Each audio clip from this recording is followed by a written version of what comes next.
Bonsoir à tous, ravi de vous retrouver dans ce journal présenté ce soir par Laure Girard. Très bonne année Laure. Bonsoir Aurélien, bonne année et au nom de toute la rédaction, très bonne année à tous. Au sommaire de cette édition, Laure, de la découverte d'un jardin extraordinaire. Où les apprentis maraîchers sont en réinsertion professionnelle, chapeautés par l'association Tarmac, le témoignage de l'un d'entre eux dans ce journal. Et puis, un succès populaire et commercial pour la nouvelle salle de spectacle Le Comédie, rue Nationale au Mans. Et puis notre invitée, c'est une nouvelle présidente. Oui, c'est Lucie Cévé, la nouvelle présidente de l'association Bref, qui promeut l'entrepreneuriat au féminin.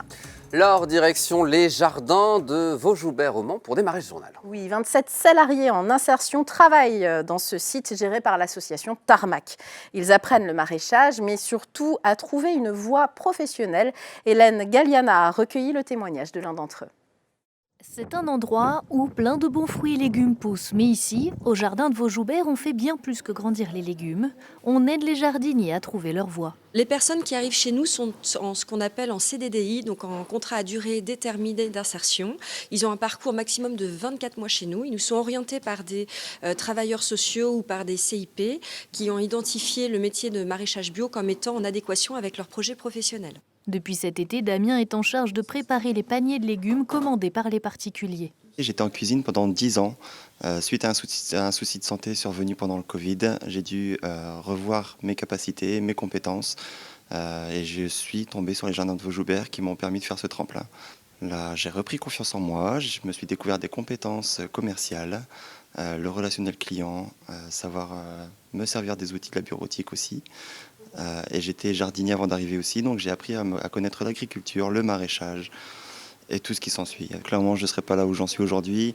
On me donne des clés et c'est ce qui me fait du bien pour avancer. C'est ce qui me permet de voir plus loin, d'avoir plus confiance en moi également, plus confiance en l'avenir. Un avenir qu'il projette hors des jardins de Vaujoubert. Alors, secrètement, j'aimerais bien rester ici puisque c'est sympa, effectivement. On est une très bonne équipe, on s'entend tous très bien. J'aime beaucoup ce que je fais, ce que je découvre. Maintenant, le but, on ne va pas se le cacher, c'est quand même de partir le plus vite possible et de façon positive. Donc j'espère malheureusement quitter les jardins bientôt. 27 personnes travaillent ici, toutes peuvent rester maximum 24 mois en contrat d'insertion. Encore un bus vandalisé, Laure, à Allonne. Oui, une information de nos confrères du Maine Libre. Ce lundi, 3 jeunes ont tenté de mettre le feu à des sièges dans un bus de la ligne T3 Tempo. Il était environ 19h. Par mesure de sécurité, la direction a donc remisé les bus de cette ligne au dépôt dès 19h30 et ce pour toute la soirée de lundi. Les forces de l'ordre sont intervenues rapidement et ont interpellé les auteurs présumés des faits.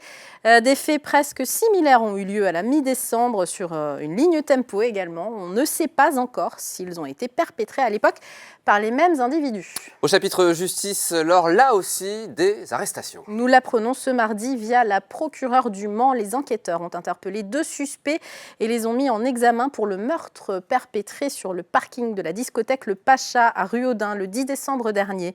2 individus soupçonnés d'homicide, âgés de 21 et 23 ans, arrêtés alors qu'ils s'étaient enfuis. Pour l'un sur le territoire de Belfort, dans le Doubs, et pour l'autre à Saint-Nazaire, en Loire-Atlantique. L'enquête montre pour l'instant que ce meurtre aurait pour fond une lutte de territoire entre clans. Économie et d'abord une salle de spectacle qui cartonne au Mans. 6 mois seulement après l'ouverture, la salle Le Comédie Le Mans a déjà vendu plus de 34 000 billets. Un démarrage en fanfare qui tient autant à la configuration intimiste de la salle qu'à la richesse de sa programmation. On voit ça avec Anthony Piton et Enzo Maubert. Le lieu continue d'attirer la curiosité 6 mois après son ouverture. Comédie Le Mans est une salle dédiée à l'humour. Pas moins de 7 spectacles se partagent l'affiche en janvier. Et pour les comédiens qui découvrent la salle, c'est un tout nouveau lieu à apprivoiser. Je ne l'ai pas vu encore avec des spectateurs, je verrai ce soir ce que ça donne, mais j'ai l'impression que ça va être très intimiste, les gens sont proches de la scène, je sens que ça va être un rapport assez intime avec le public. D'ailleurs, je vais découvrir le public comment, parce que comme j'ai jamais joué ici, je ne sais pas encore comment est le public, parce que d'une ville à l'autre, les gens sont plus réservés ou plus extravertis. Le spectacle seul en scène de Florine Demange, célibataire mode d'emploi, est programmé jusqu'au 29 janvier au Mans. En 6 mois, ce sont près de 150 artistes qui ont été accueillis ici. Et 34 000 billets ont été vendus. Ça a démarré très très fort, on a dû quelquefois doubler des séances en plein mois de juillet, en plein mois d'août. Alors je ne sais pas si c'est parce qu'on avait la clim que les gens venaient se rafraîchir, parce que je rappelle qu'il y avait une grosse canicule cet été, en fait il faisait très très chaud. Mais en tout cas les spectacles étaient très bien accueillis, les gens étaient ravis de voir des spectacles, partager des moments en fait avec les artistes, et puis pour nous on était aussi ravis que cette salle en fait puisse trouver en fait son public en tout cas. La recette de ce succès, c'est peut-être un peu la configuration des lieux. Un cadre propice aux échanges et à la proximité avec les comédiens. En fait, de voir Manu Payet, ou peut-être qu'un jour vous allez voir ici peut-être Gad Elmaleh, Florence Foresti. Donc ça, je vous garantis qu'ils viendront certainement roder leur spectacle ici. Et c'est vrai que c'est beaucoup plus sympathique de les voir dans une petite salle que plutôt dans une grande. Dans une grande, c'est vrai qu'il y a des moyens de lumière, de son, etc. Mais de les voir dans un petit lieu, un petit laboratoire, moi je trouve ça très unique. Voilà. La salle programme une 60aine de représentations tous les mois et l'affiche est chargée dès ce mois de janvier avec les spectacles de Guillaume Batz, Philippe Lelouch ou encore Vincent Moscato. Un mot à présent, Laure, sur les chiffres du chômage. Il a tendance à reculer en un an. Le nombre de chômeurs baisse de 8,2% en Sarthe. Au troisième trimestre, le nombre de demandeurs d'emploi, toutes catégories confondues, s'élève tout de même à 44 890 personnes, dont la moitié n'ont pas du tout travaillé au cours de l'année. Les offres d'emploi et les métiers en tension continuent d'augmenter de plus de 22% en 2022 par rapport donc à 2021. Voilà, je vais y arriver. Bref, Laure, ce sont les initiales de Business, Réseau et Entreprise au féminin, une association qui soutient et promeut l'entrepreneuriat au féminin. On va en parler ce soir avec sa nouvelle présidente qui est sur notre plateau. Bonsoir Lucie Cévé. Bonsoir. À la suite de l'Assemblée générale du 2 décembre 2022, vous êtes donc devenue la présidente de cette association. Qu'est-ce qui vous séduit dans ce réseau ? Eh bien, le titre en fait foi puisque c'est spécialement réservé aux femmes, toutes les femmes qui vont être entrepreneuses, donc à leur compte, ou les porteuses de projets en création d'entreprise, sont les bienvenues et c'est ça qui est le plus important. Ça fait 1 an qu'elle existe, l'association, et on peut dire qu'elle cartonne, puisque vous êtes passé de 8 membres fondatrices, puisque vous êtes toutes des femmes, à plus de 60 aujourd'hui. C'est ça. Comment vous expliquez ce succès ? Eh ben, le fait, je pense, d'avoir 3 événements par mois est pas mal intéressant, puisque si on ne peut pas venir à l'un, on peut venir à l'autre ou à l'autre, donc ça permet vraiment, en fonction de chacune, de pouvoir s'adapter avec son planning. Quel type d'événement ? Parce que là, on voit les sites LinkedIn ou Facebook que vous alimentez très régulièrement avec beaucoup de photos sur tous les événements que vous proposez. C'est quoi le type d'événement ? Alors, le premier jeudi de chaque mois, on fait un petit déjeuner.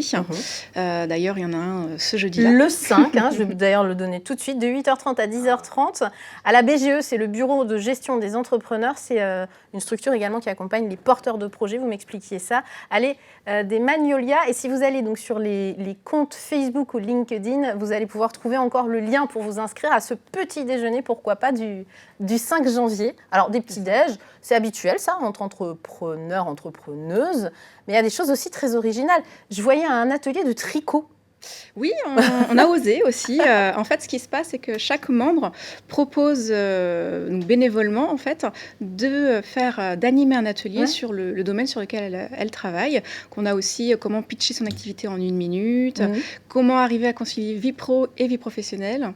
Et vie privée, bien sûr, qui n'est pas forcément évident pour tout le monde. Ouais.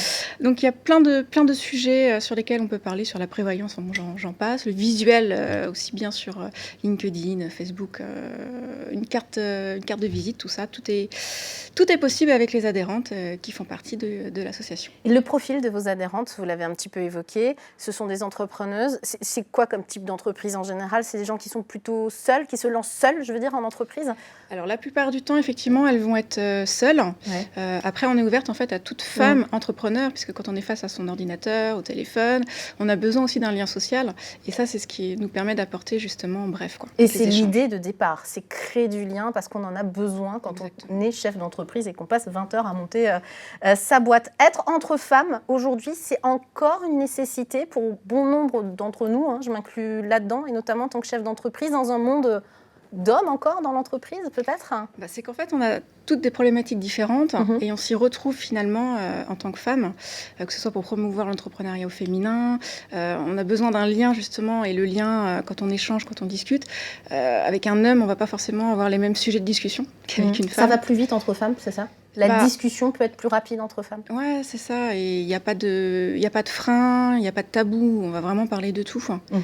Et ça permet aussi entre nous de développer nos partenariats finalement, puisque moi par exemple je suis courtière à mon compte et on a des agents immobiliers, des gestionnaires de patrimoine, donc ça nous permet de travailler notre réseau, de s'entraider entre nous.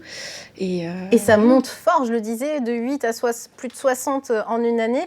Vos projets, vos ambitions pour cette année et votre présidence, c'est de faire encore évoluer cette association? Oui, on cherche notamment des lieux qui peuvent nous ouvrir leurs portes, puisque là on est déjà plus d'une soixantaine, donc plus ça va, il peut y avoir du monde, donc on va avoir besoin d'espace, gracieusement bien sûr, parce que l'objectif, on a des petites cotisations, donc c'est pour vraiment ouvrir à tout le monde, et pourquoi pas voir pour élargir au national. On a déjà eu des demandes et c'est en pourparlers. Bon, en tout cas, c'est une très très belle idée que cette association Bref pour business, réseau et entreprise au féminin, Aurélien l'a dit tout à l'heure, pour les inscriptions, les demandes de renseignements ou pour le petit déjeuner du jeudi 5 à partir de 8h30, c'est sur le site l'adresse mail bref avec des points, vous le voyez, sart@gmail.com. Et puis, je l'ai dit, il y a le LinkedIn et la page Facebook. Il suffit d'écrire business réseau et vous allez tomber sur Bref. J'ai testé ce matin sur les deux réseaux et ça marche très bien. Merci d'être venu nous parler de vos événements. Merci d'être venu sur notre plateau pour nous parler de ce beau... On va y arriver, Aurélien. J'y arrive pas.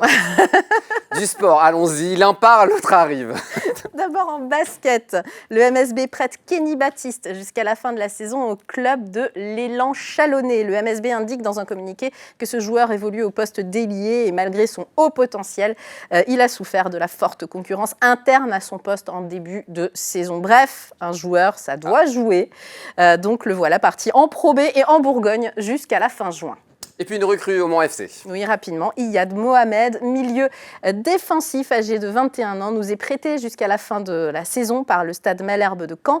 Il a évolué à Dunkerque, puis à l'AJ Auxerre, qui est monté en Ligue 1 la saison passée. Donc il a fait 3 matchs en Ligue 1. Jeune donc, mais déjà expérimenté, Aurélien. Bienvenue à lui au sein du Mans FC. C'est la fin de ce journal. Alors merci beaucoup. Une page de pub, la météo. Et vous ne bougez pas. On se retrouve juste après.